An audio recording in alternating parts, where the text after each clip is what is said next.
Koji papirić me dočekao? Da. Imaš li neke svakodnevne sitnice koje ti čine sretnim i koje ti pomažu da prebrodiš eventualne teške periode?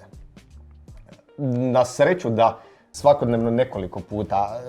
Nešto što mi može i popraviti loš dan i dobar dan učiniti još boljim, to je svaki put kad izađem sa Mateom i sa Milki, sa malim psom i sa ženom van prošetati, bilo to na 5 minuta, na 10 minuta ili na sat vremena, neka duža šetnja, pomogne mi da se resetiram, da si vratim misli u nekakvi hod u kojem su bili, da pogledam stvari iz neke druge perspektive u šetnji dok pričamo. Matea mi pomogne da neke stvari možda drugačije pogledam ili shvatim, a onda još na kraju tog svega vidim i Milki kako se igra i kako je doslovno bezbrižna u životu i sve što radi je zabavlja se i onda se uvijek vratim iz problema u ono što me zapravo čini sretnim.